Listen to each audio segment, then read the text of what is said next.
Assalamu alaikum wa rahmatullahi wa barakatuh pour la deuxième année du collège, la reproduction sexuée chez les plantes à fleurs, la double fécondation. Alors, nous avons déjà vu que l'observation microscopique d'un grain de pollen montre qu'il renferme deux entérozoïdes en plus d'un noyau de la cellule végétative. Bien sûr, en comparaison avec la reproduction sexuée chez les animaux, on a parlé uniquement d'un spermatozoïde contenant un seul noyau.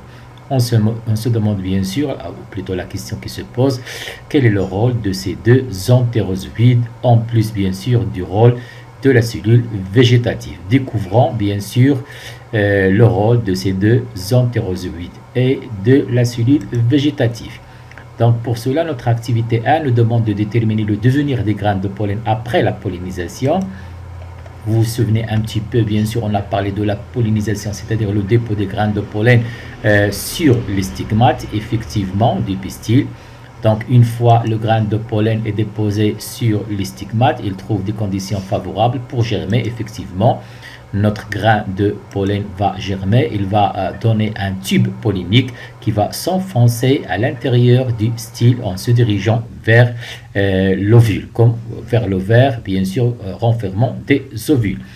On constate aussi qu'il véhicule les deux entérozoïdes, donc le rôle de la cellule végétative, c'est-à-dire germer, bien sûr, et donner le tube pollinique qui permet bien sûr de véhiculer, comme je viens de le dire, les deux entérozoïdes qui se dirigent vers l'ovule.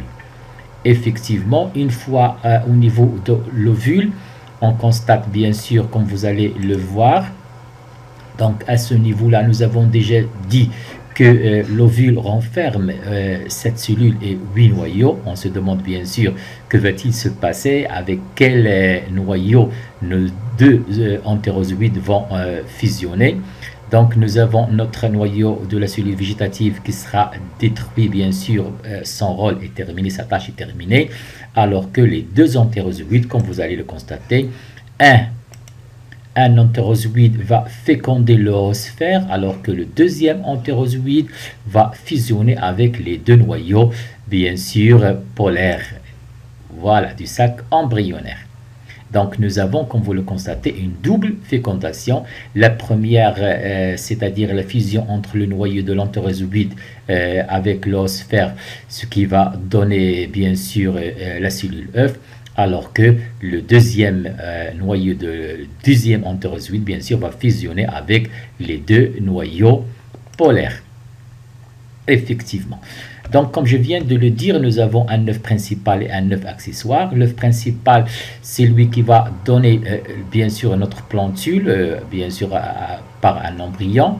Alors que le deuxième œuf accessoire, bien sûr, c'est lui qui va nous donner ce qu'on appelle, va former l'albumine. Ce n'est qu'un tissu riche en réserve.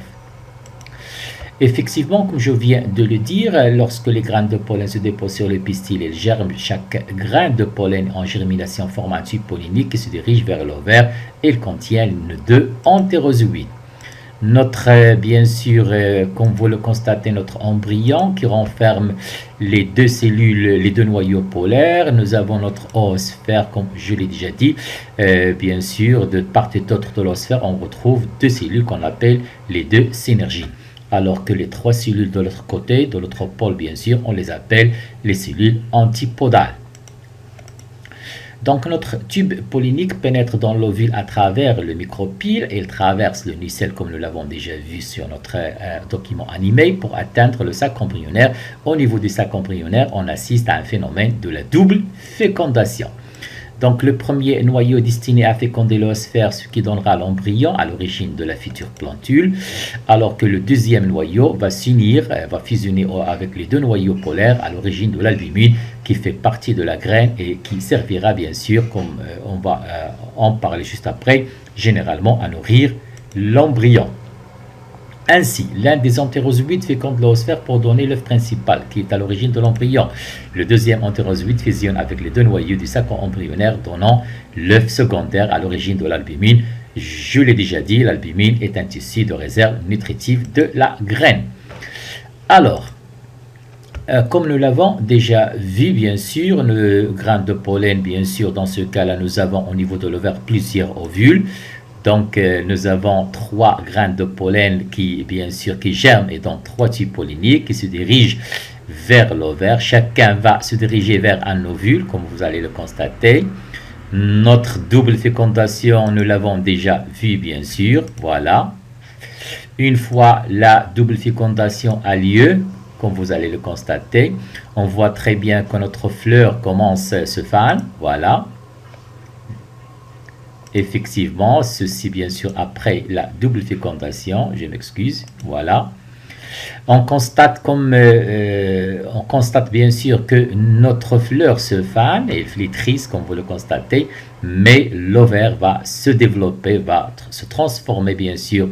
L'ovaire va se transformer en fruit, alors que bien sûr nos ovules bien sûr fécondés seront transformés en graines contenant les embryons. Voilà. Donc, juste après, bien sûr, on aura la formation d'un fruit contenant des graines. Notre fruit sec qui s'ouvre, bien sûr, comme je l'ai déjà dit, il renferme des graines. Voilà. Effectivement, après la fécondation, les synergies des antipodes dégénèrent. L'ovaire se transforme en fruit, alors que l'ovule se transforme en graine. L'embryon est constitué d'une radicule, d'une tigelle et des 2 cotylédons et d'un bourgeon terminal. Donc, nous avons un document qui représente une coupe longitudinale de graines de haricots observée à la loupe binoculaire. On voit très bien le radicule, notre jeune feuille. Les deux, ils constituent ce qu'on appelle l'embryon, c'est-à-dire la jeune plantule, alors que bien sûr le tégument de protection, et nous avons nos cotylédons qui constituent des réserves nutritives, bien sûr. Merci.